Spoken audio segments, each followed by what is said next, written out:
మహాగణాధిపతయే నమః. ఓం గురుభ్యో నమః. ఓం శ్రీమాత్రే నమః. అరుణాం కరుణాతరంగితాక్షీం ధృతపాశాంకుశపుష్పబాణచాపాం అనిమాదిభిరావృతాం మయూకైః అహమిత్యేవ విభావయే భవానీం. శ్రీమాత్రే నమః. ప్రేక్షకులకి ఆ లలితాంబిక అమ్మవారి యొక్క అనుగ్రహం పరిపూర్ణంగా కలగాలని మనస్ఫూర్తిగా కోరుకుంటూ మనం ఈరోజు వార ఫలితాలలో 24వ తేదీ నుంచి 30వ తేదీ వరకు ఉన్నటువంటి గ్రహస్థితి ఏ విధంగా ఉంది అనేటువంటి విషయాలు మనం తెలుసుకుందాం.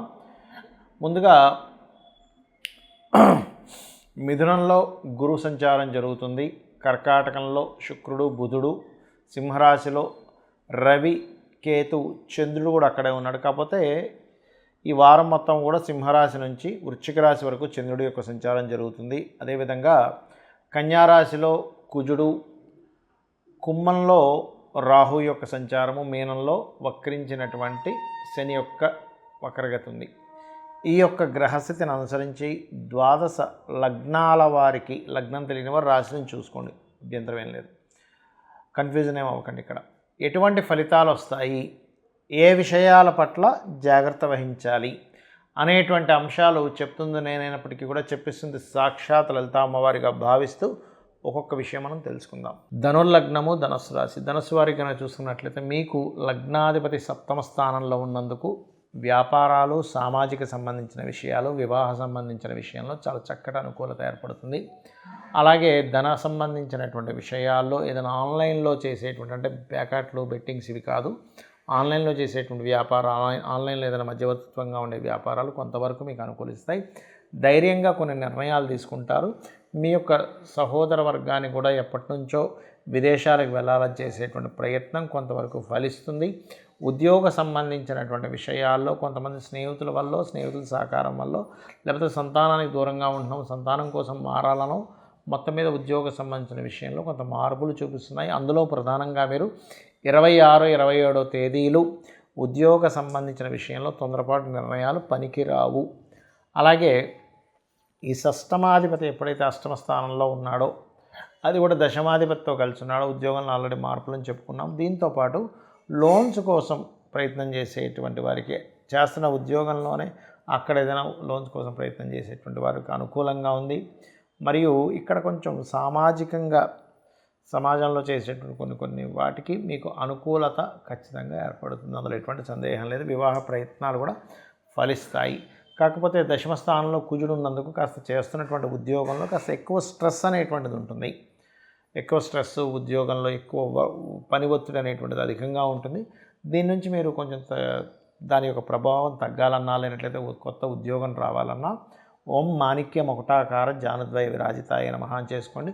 మరీ ఎక్కువ స్ట్రెస్ ఉందండి అనుకునేటువంటి వారు ఎర్రటి పుష్పాలని అమ్మవారికి, లేనట్లయితే స్కందుడికి ఆరాధన చేసుకోండి, అన్ని విధాలా బాగుంటుంది.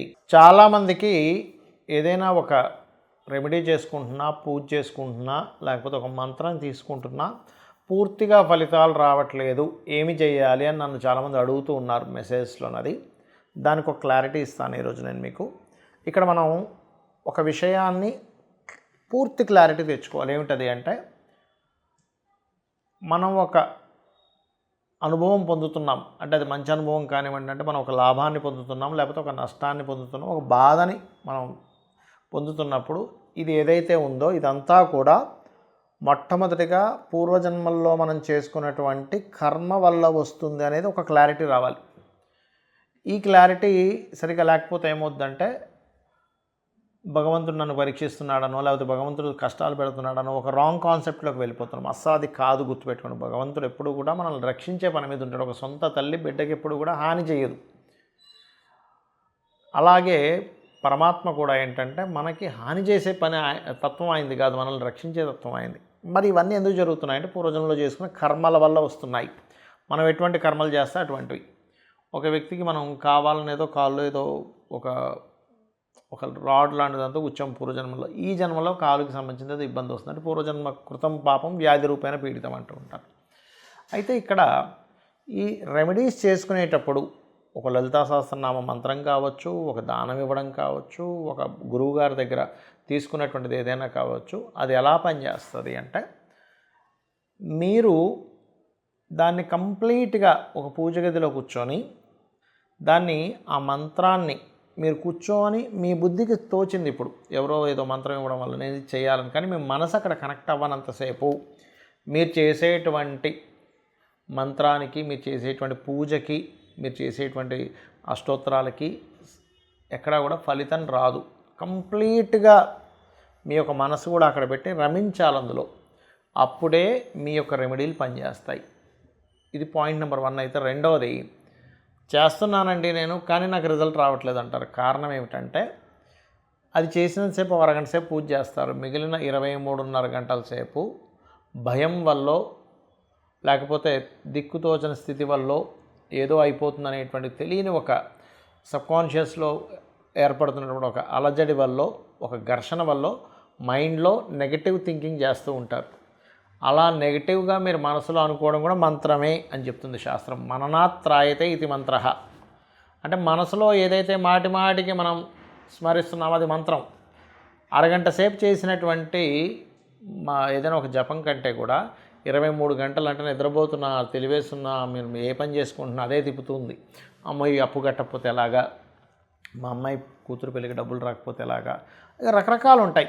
ఈ జబ్బు తగ్గకపోతే ఎలాగా, లేకపోతే వీటితో పెద్ద గొడవ అయ్యేటట్టుంది ఎలాగా. అంటే ఏంటంటే మీరు పరిపూర్ణంగా నేను అమ్మవారిని నేను పట్టుకున్నాను, నేను పూర్వజంలో ఏదో కర్మ చేసి ఉంటాను కాబట్టి నేను ఇది అనుభవిస్తున్నాను, కానీ నేను అమ్మవారిని ఆశ్రయించాను కాబట్టి అమ్మవారు నేను ఇంకోసారి ఈ తప్పు చేయను, అమ్మవారు నన్ను చూసుకుంటుంది అనేటువంటి బలమైనటువంటి మైండ్ సెట్తో మీరు ఉండగలిగితే, ఎంతసేపు నేను అమ్మవారి మంత్రం చేస్తున్నాను కాబట్టి నేను ఇంక ఇలాంటి తప్పు ఇంకో పూర్వజన్మలో చేసి నేను చెయ్యను అని బలంగా మీరు నిర్ణయించుకోగలిగితే ఖచ్చితంగా ఈ మంత్రం మీకు పనిచేసి తీరుతుంది. అది లలితా సహస్రనామాలు కానివ్వండి, విష్ణు సహస్రనామాలు కానివ్వండి, ఏదైనా కానివ్వండి.